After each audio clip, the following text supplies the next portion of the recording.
Hey you, it's CovertGoBlue, and what the heck is going on? 1 minute it's now stuff is going to be in standard even longer, and the next minute it's March of the Machine Aftermath releases 2 days early on Magic Arena. Surprise everyone, it's just here.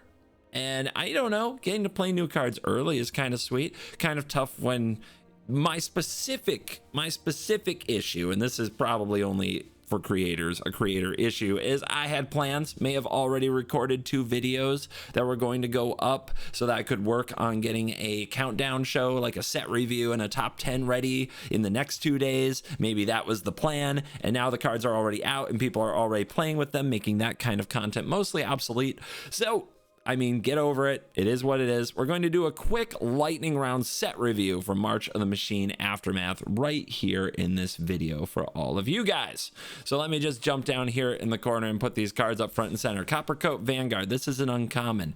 It's a grizzly bear, 1 and a white for a 2/2. Each other human you control gets +1/+0 and has ward 1.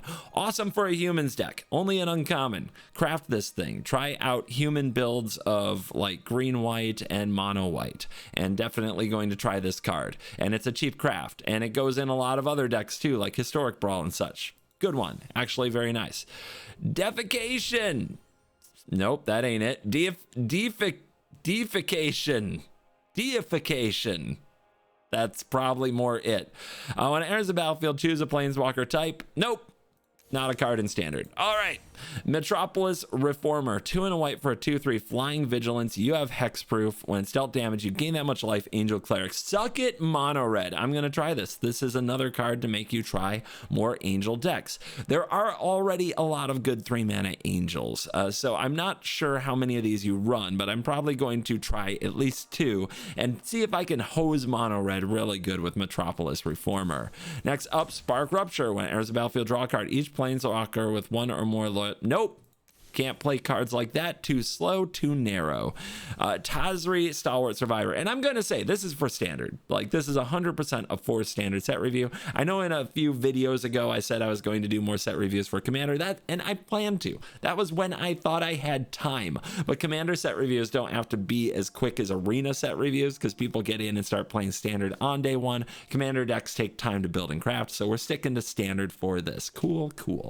Tazri Stalwart Survivor. I've read this card 5 times. I still only half sure that I know what it does, and I can't think of what I want it to do in standard right now. If you have the answer, put it in comments. I'm not touching this card. It seems way too weird. Somebody else can make it work. Harness Snubhorn, 4 mana, 2/5 vigilance. When it deals combat damage to a player, nope, no enters the battlefield abilities, and you have to get in with your 2-power creature. Terrible. Trading Grounds. Active abilities of creatures cost 2 less to activate. This is a reprint, and this is a very, very good reprint. Really cool to see it. I've been wanting one of these for Commander for some time. In standard, it is possible that this is a good card. We need the right activated ability to pair it with. Do you know what that activated ability is? I wish I did. I would love that I could just use this to activate Bank Busters, and you can if they're crude, but I don't think that's a good reason. I would love to turn on Incubator tokens, but that doesn't work. It's only for creatures. So let me know if Training Grounds, where is Training Grounds good, other than in your Kenrith Historic Brawl deck? Filter Out. Return all non-creature, non-land permanents to their owner's hand. I don't know what the home for this is. There might be one. I think that standard itself is far too focused on creatures for this to be a good card, and there might be some ways to bounce your own things to get more value out of them, but I think it's too slow, too dirtily, and I don't think this is really a standard card. It doesn't mean it won't see any play. It has a chance because it does a very unique effect at a very low price, but I don't think this is what the format's about. Venusian Drifter. This one is pretty cool. 2 and a blue, 2/4 flying shapeshifter. Look at the top card of your library anytime. At the beginning of each combat, you may reveal the top card of your library. If you reveal a creature this way, it becomes a copy of it until end of turn, except it has flying. So, are there some sweet large creatures with maybe attack triggers that you can turn this into so that you get that kind of almost hasty effect from it? And are there decks that could use a 2/4 curve filler and still have a lot of creatures in their deck that this can transfer transform into. These are very specific niches. I'm not sure exactly what the shell is, but this card can be good in those decks. Whether or not those decks see play is more about the surrounding it, not this card itself. I don't think you build around this card. I think it goes into unique spots where the deck is already in such a way. Tolarian Contempt is 3 and a blue for an enchantment. When it enters the battlefield, put a rejection counter on each creature your opponents control. At the beginning of your end step, for each opponent, choose up to one creature they control with a rejection, and it puts it on the top or bottom of their library. It's removal. It's 5 mana removal, and then every turn after it removes something. Unfortunately, it's too slow. The idea that the opponent has 3 to 4 creatures out means that you only get one of them, and then the next turn they can just recast it, attack you with their 3 creatures, and then the next turn you get one of them and you just get tempoed out of the game. So I don't believe this card is any good. Ayaya's Oathsworn. 1 and a black for a 2/2 menace. When it deals damage to a player, if fewer than 4 counters are on it, put a counter on it. If exactly 4 counters are on it, demonic tutor, then shuffle. Search for any card. Very cool sounding card, and people will immediately, I think, try this. It is a knight, so there are knight synergies kind of creeping their way in. They will get better with Eldraine almost assuredly. However, I think there's a toughness away from being good. You remember Misery Shadow? We used to play that card. Just 2 mana 2/2 isn't cutting it. It doesn't size up against red on the draw, which is really bad. It doesn't size up against soldiers on the draw. I think this is a good card in a bad spot. If there had been a rotation, I would be excited about it. Blot Out. Target opponent exiles a creature or planeswalker they control with greatest mana value. It gets around hexproof and it gets around some things, but we don't need more of this at all. Markov Baron. If vampires are a thing, this is a card. It's a vampire lord with madness and lifelink. It gives other things +1/+1. Do we have vampires?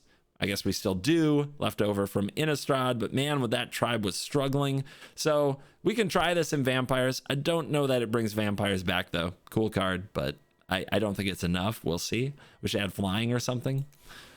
Urborg Scavengers. This one's a little exciting. 2 and a black for a 2/2 spirit. When it enters the battlefield or attacks, exile a card from a graveyard, put a counter on this, and it has flying along with all these other abilities as long as the card that was exiled has these abilities. So you exile an Atraxa, this thing gains all those abilities. That's sick. You exile something with haste, and this card is really good because it can enter the battlefield, exile the thing with haste, attack, exile the Atraxa, gain all the other things, get 2 triggers in 1 turn. Give it hexproof and you're really talking. So we have to find like hexproof, but for sure this plus Atraxa or this plus something with haste is a very interesting proposition for a deck, and probably one of the better cards, at least the ones with the highest potential of the cards in this set. Then we've got Death Rattle Oni, which is a 1 black and maybe 6, you'll see. Demon Spirit 5/4 flash. It costs 2 less for each creature that died. When it enters the battlefield, destroy all other creatures that were dealt damage. So you attack with all your little dorks, the opponent blocks all of them, then you flash this sucker and you kill all their creatures, and you have a 5/4. It's so cool, right? I don't think so. I think this card is pretty medium. I might be wrong. It does have a unique effect, but I think that the fail case is if this card, you'll get this, if you get someone with this card and become convinced that it's good, and then next week a lot of people are playing it or it does well in a tournament, people will start playing around it immediately, which means they'll let the small creatures hit them, then they'll hit you with their bigger creatures. That seems like this card's got a very, very narrow sort of thing. However, if you have creatures on both sides, if you just have a bunch of little disposable creatures, I can see how this could be good, because then your opponent doesn't feel like they can attack or block. So there might be more to this card than meets the eye. I think it has potential. I'm not interested in brewing with it, but maybe somebody else can.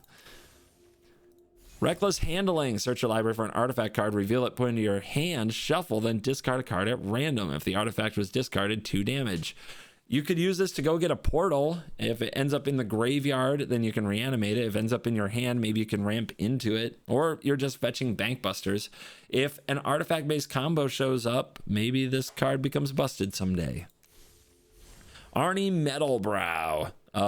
This is a lot of text. It's a mana ability on something that requires to attack, and it's not like, I guess you can do it. Like if you have 5 mana, you can play this. Another creature you control that doesn't have summoning sickness somehow attacks, and then you pay this, I guess. And I just don't see it. This whole card is like kind of a mess of words. for what is really a 3-mana 3/3 that probably just dies or can't do anything. So do not touch this card is my take on it.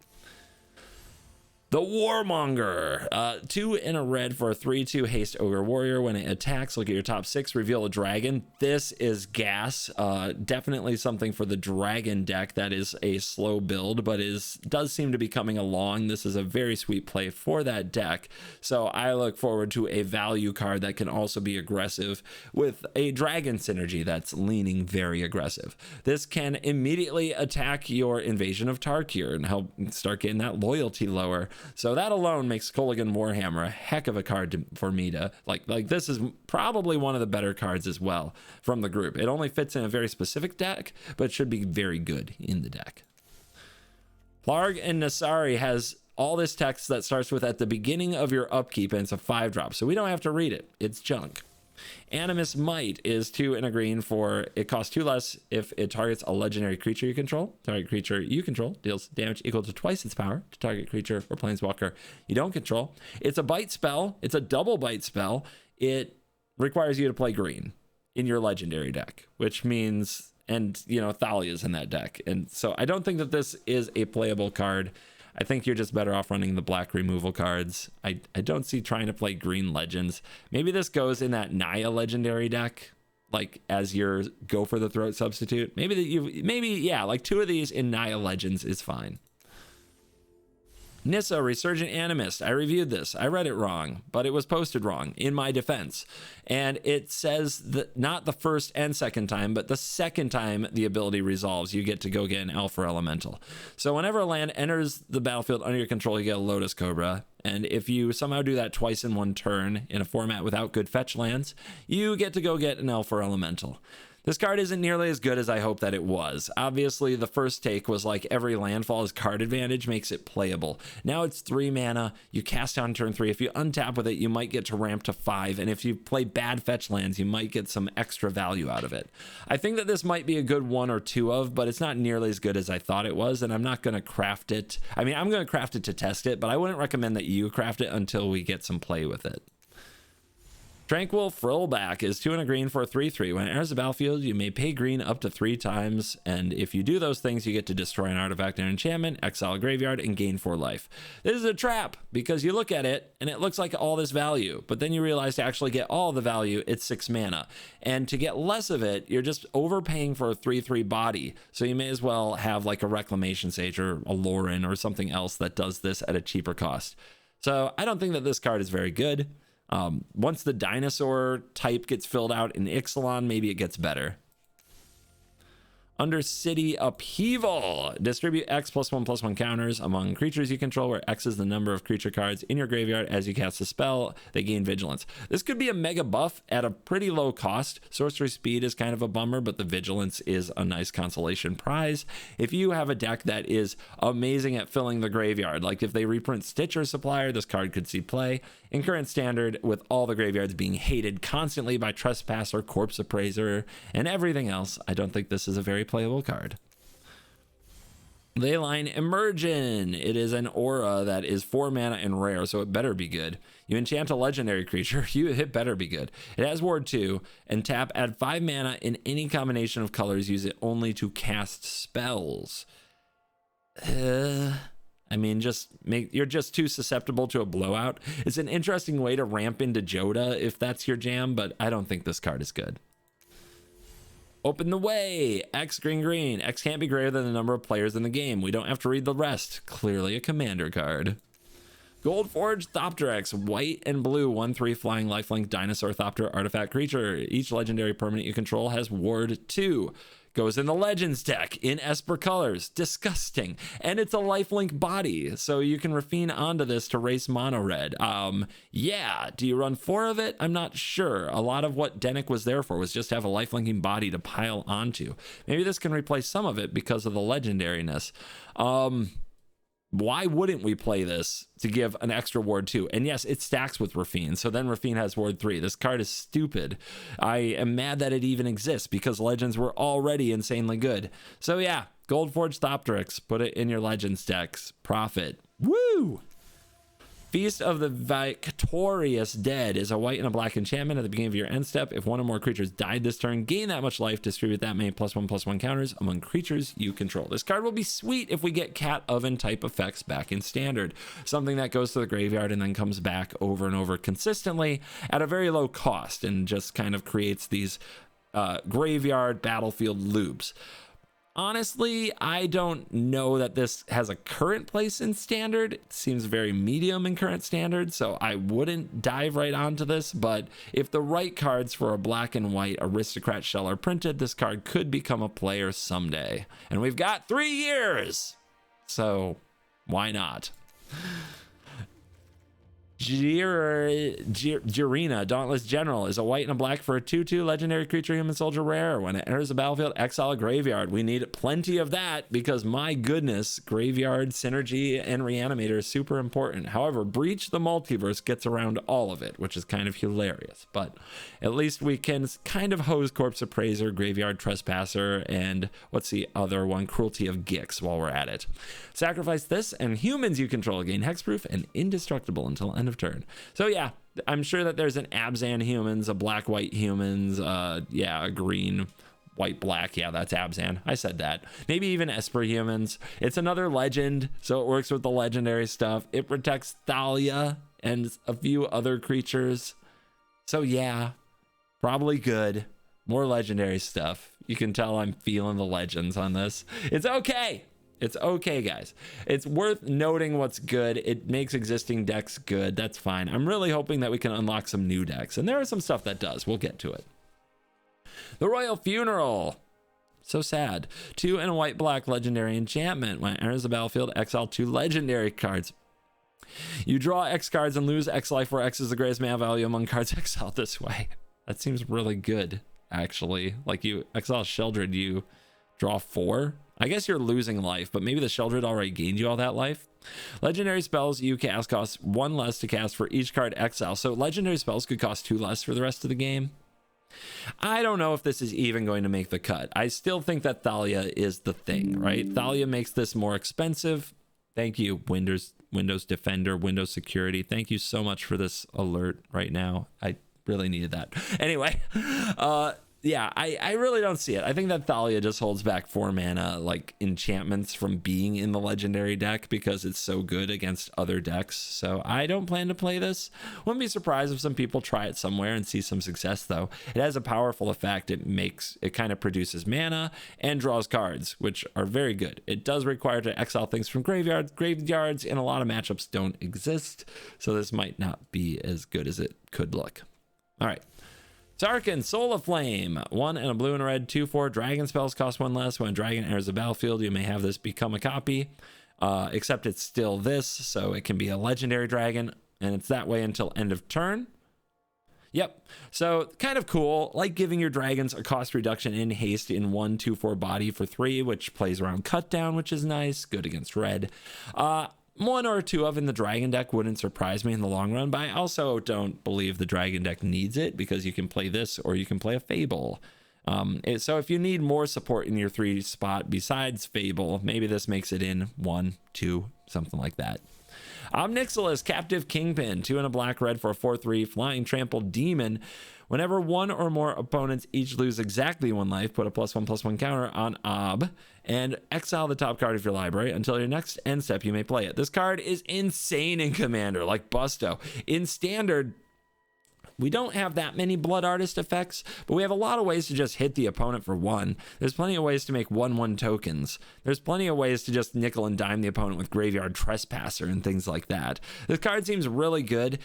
It is a Rakdos card, which is probably the biggest problem for it. You can try brewing a deck that is very Ob-centric in Rakdos, and you're probably taking out really good cards to do it. Cards like Fable and Sheldred and Invoke Despair. And is this going to be better than those cards? Probably not. It does allow for a different take on the archetype. This and Anvil seems pretty enticing to me, so we'll see how it goes. It's nice to see a card that's kind of good top end for Anvil that could be kind of broken with those little suckers. So yeah, we'll try building with Ob and see if we can take on the current existing Rakdos and Grixis meta with it. Tyvar the Bellicose. This is 2 and a black and a green for a 5/4, so pretty good body for 4 mana. At last, something that can actually fight Shieldred. It also gains Death Touch. Whenever any elves attack, they gain Death Touch until end of turn. And whenever a mana ability for a creature resolves, put a +1/+1 counters on it equal to the amount of mana this creature produced. This only triggers once a turn. Still pretty sweet. The fact that each creature has the ability doesn't mean that if you tap 3 creatures for mana, you only get 1 +1/+1 counter. It means each of them only triggers once a turn, so they would all get +1/+1 counters. There's probably cool things to do with this card, but I think it's much closer to Commander based on the cost and lack of super immediate impact than it is to a standard card. Samut, Vizier of Noctamoon. 1 and Gruel. 2/3. First strike, Vigilance, Haste. Whenever a creature you control deals combat damage to a player, if that creature entered the battlefield this turn, draw a card. Another sweet addition to the more Naya and maybe Gruel Legends flavored decks that run a ton of haste. Haste City is also a way to build these decks, so all haste creatures all the time that also draws cards. Very, very good. This card in Kumano Faces Kakazan played on turn 2 is insane. So this card in Squee is awesome. Yeah, I think Samut, Vizier of Noctamoon will have a deck. Probably one of the better cards in the set if you want to get aggressive in the colors of red and green. Nice that mono red didn't get anything out of this set. It doesn't need anything for the next 3 years as far as I'm concerned, but this does at least encourage them to play another color. Council of Revival. Nice to be a 2/3 for 2. That is good. Human Artificer Legend. Thopters have haste. Whenever you play a land from exile or cast a spell from exile, create a 1/1 colorless Thopter artifact creature token with flying. Now, there are a lot of ways to get spells into exile. There are 2 versions of Reckless Impulse, the Ren's Resolve as well. However, the thing I'm most worried about with this card is having the enabler to keep exiling cards, because if you just play this as a 2-mana 2/3 and you never get a Thopter from it, I don't think you're going to be very happy with how it goes. It's also super vulnerable to cut down. So we'll see if this card actually has a place, but I don't think we're exiling enough cards for this to be great. It might go in a Rocco deck, and we'll get to that card soon, but I think this card is too narrow and maybe a good commander, but a bad standard card.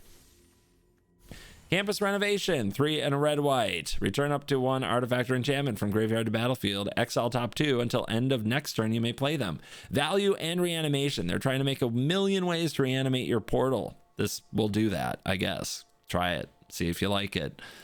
Easier to cast than Invoke Justice. Nahiri's Resolve, Yorion.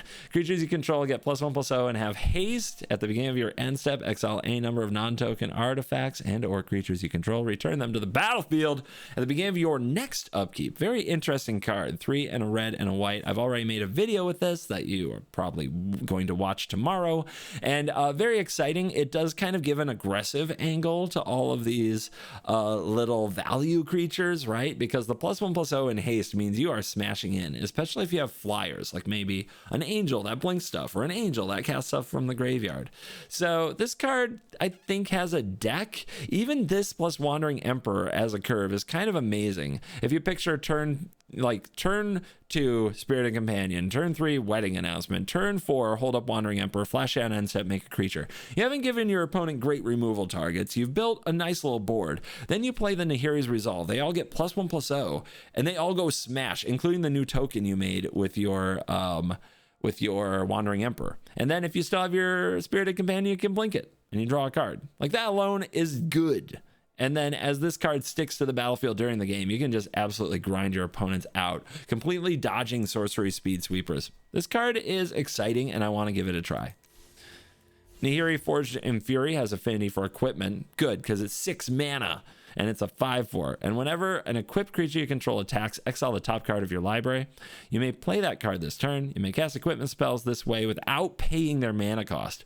I think that what makes this the most exciting, honestly, are not the equipments themselves, but it's the rabbit batteries, right? It's those little modified things. They've got a name. They reconfigure. You know what I'm talking about. They're like living equipments of some kind. But yeah, rabbit battery, lizard blades, lion slash, those I believe all still count as type equipment, so they could help you kind of rush out your Nahiri, and then you might be casting cards from the top of the library for free. Calyx, Guided by Fate. Does the enchantment deck need some gas? I mean, we'll try this in the deck and see how it goes. I did review this one already, so I'm not going to read it all again. But basically, in specifically the green-white enchantment deck, give this a try, see if it works. I wouldn't run right out and craft it, though. This and Light Pause also gives me ideas for copying various auras and enchantments. Cosmic Rebirth.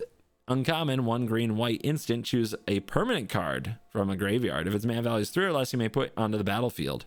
If you don't put it onto the battlefield, put it in your hand and gain 3 life. I just love this for getting back, like ramping, right? If you ramp with one of the cards like Cabaret Courtyard, one of the lands that sacrifices when they enter the battlefield, gain a life and fetch, then you're gaining 4 life and you're ramping ahead up to 5 mana. That's pretty powerful. It's almost Growth Spiral-esque, but with a better upside if you can somehow really set it up well. Also, you know, you can find ways to discard lands, just throw them straight in the graveyard. But if it's not land, it can be other things. I mean, mana value 3 or less is not that bad. Get back Wedding Announcement, get back Fable, and gain 3 life. This card is exciting. I'm not sure exactly where it fits and how much you'll have to build around it, but it's cool. Danitha, new Benalia's Light, is the Selesnya new aura and equipment commander. It's cheap and it gets value. It's 2/2 with a lot of keywords: vigilance, trample, and lifelink. So it's great for auras and equipment. And then when you you can cast an aura equipment spell from your graveyard. So if the opponent blows them up somehow, you get value.